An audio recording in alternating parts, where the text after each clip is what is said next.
Okey, Assalamualaikum, selamat sejahtera. Kita sambung tutorial 10.3b. Okey, kali ini nak cerita tentang hukum Faraday dan hukum Lenz dalam tajuk elektromagnet. Jadi, apakah yang dinyatakan oleh hukum Faraday dan hukum Lenz ini? Saya rasa pelajar boleh buka buku sendiri dan menulis statement dia.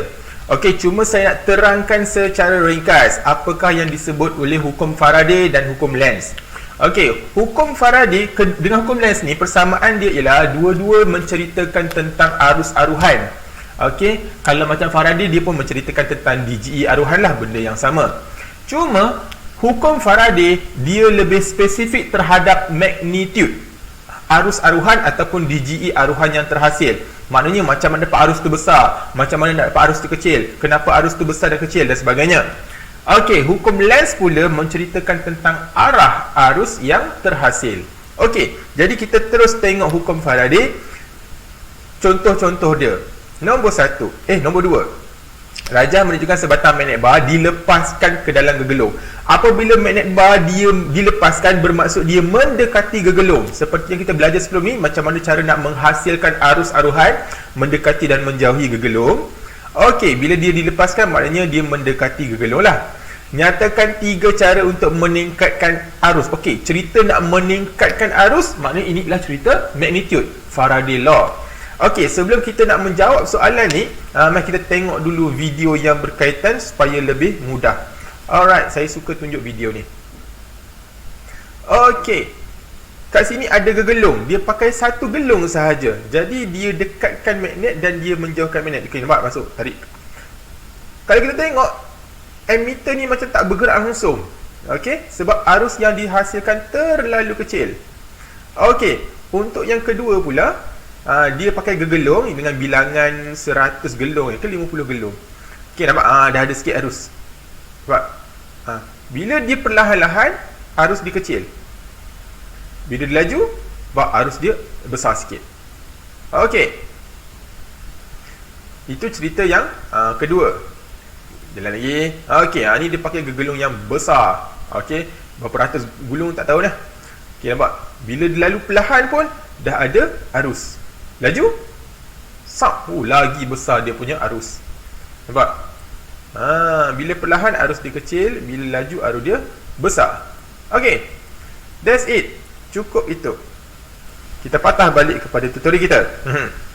Jadi 3 cara nak meningkatkan arus aruhan. Okey, tolong take note. Okey, yang pertama kita nampak tadi video tadi. Yang pertama ialah kita meningkatkan bilangan gegelung yang kita gunakan. Gulung banyak kali.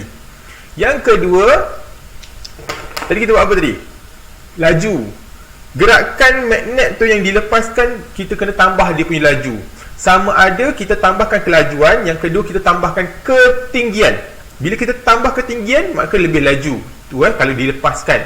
Dan yang ketiga ialah kita menambahkan kekuatan medan magnet yang kita gunakan ataupun kekuatan magnet yang kita gunakan. Alright, so 3 benda lah kita bagi 3 kaedah. Okey, kita terus tengok soalan B. Pesongan jarum galvanometer akan bertambah. Pesongan jarum galvanometer akan bertambah. So, pesongan akan bertambah bermaksud magnitude arus bertambah. Tengok jawapan A. Kekutuban magnet bertambah. Tak ada kaitan Yang ada kaitan ialah kekuatan magnet bertambah. Yes, dia akan menambahkan arus. Yang kedua, lilitan pada gelung dijarakkan. Bila kita jarakkan lilitan gelung, dia sebenarnya akan mengurangkan arus yang terhasil. Sepatutnya kita kena gulung rapat-rapat. Okey, C. Keratan rentas dawai bertambah. Bermaksud kita gunakan dawai yang lebih tebal. Sepatutnya C ini akan meningkatkanlah dia punya arus. Kerana kita dah belajar masa elektrik, arus akan bertambah apabila ketebalan dawai bertambah. Dan D, magnet itu dilepaskan dari kedudukan yang lebih tinggi. D juga akan meningkatkan arus aruhan yang terhasil. Jadi pada saya nampak jawapan C dan D adalah betul. Okey, C dan D adalah betul. C betul dari segi elektrik, D betul dari segi elektromagnet lah.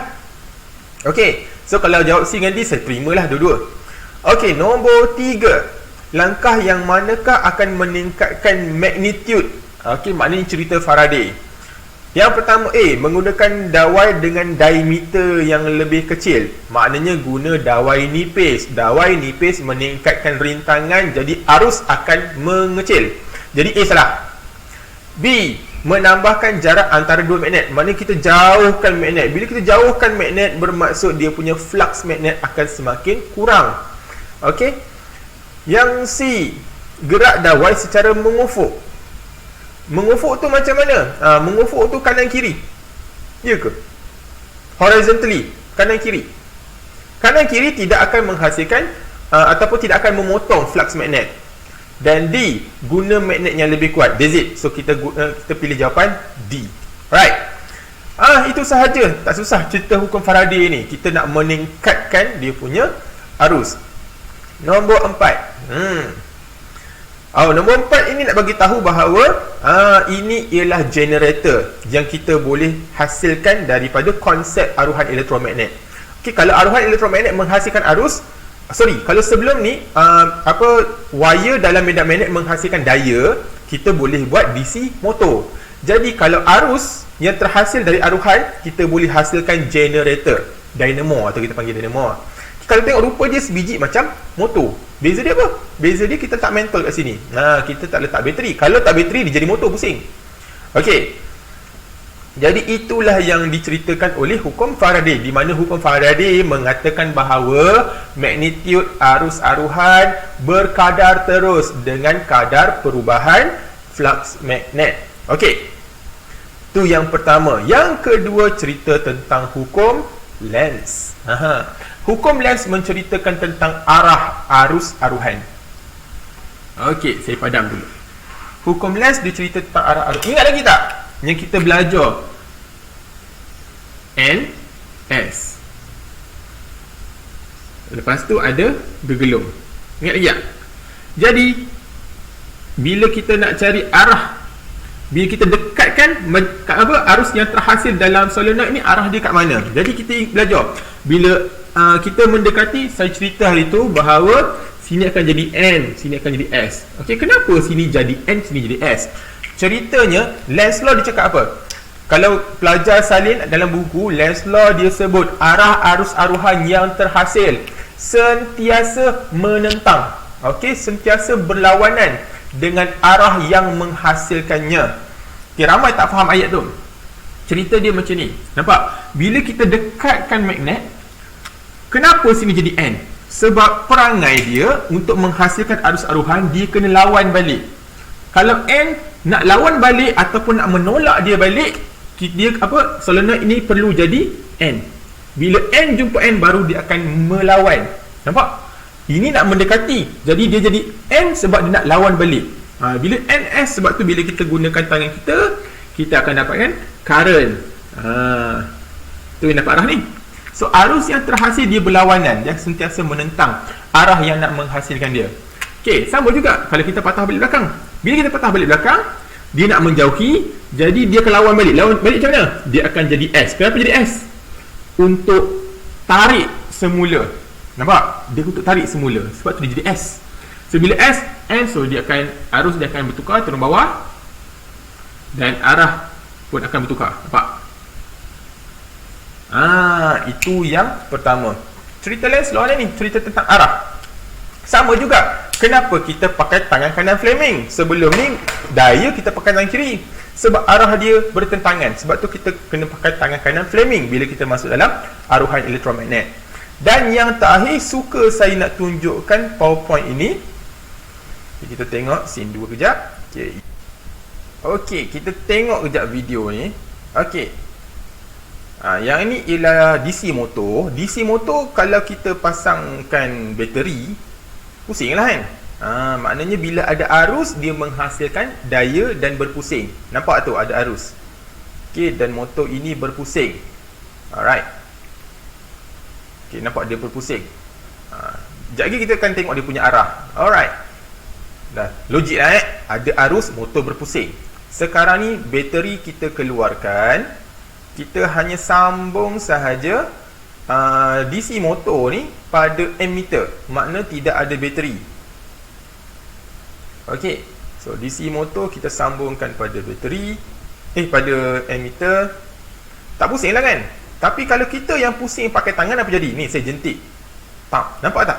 Terpesong emitter ni, bermaksud ada arus yang terhasil. Arus ni lah yang kita panggil arus aruhan, yang datang daripada pemotongan flux magnet. Nampak? So bila saya jentik, nampak menghasilkan arus, dia naik.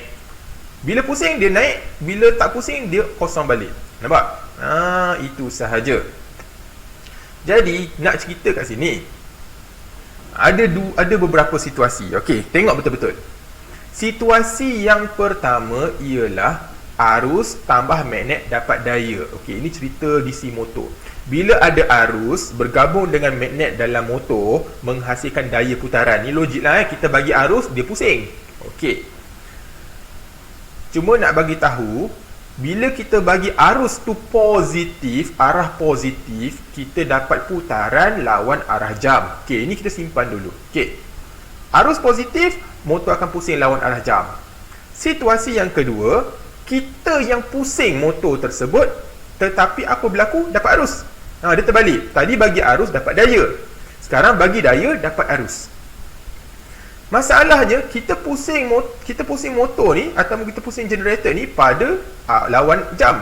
Tapi arus yang kita dapat negatif. Nampak tak terbalik? Tadi arus positif, dia pusing arah lawan jam. Sekarang ni kita pusing pakai tangan lawan arah jam, arus yang terhasil terbalik, songsang ataupun ke arah negatif.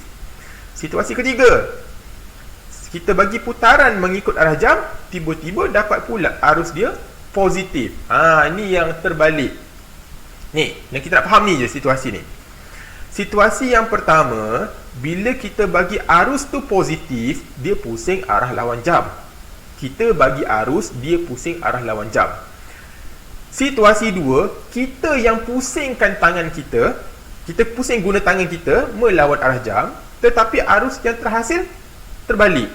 Kenapa tak menghasilkan arus ke arah kanan juga seperti mana yang first tadi? Nampak tak? Okey, itulah yang Lenz law sebut. Dia kata, arah arus aruhan yang terhasil sentiasa menentang arah yang menghasilkannya. Okey, nampak? Tadi kalau kita bagi arus kat sini, dia pusing arah lawan jam. Tetapi kalau kita pusing pakai tangan, pusing lawan arah jam, arus yang terhasil songsang, tak sama dengan yang sebelum ni. Nampak? Dia terbalik. Itulah ceritanya. Okey, tentang Lenz law. Okey, so saya harap penerangan saya ini membantu. Sekian, terima kasih.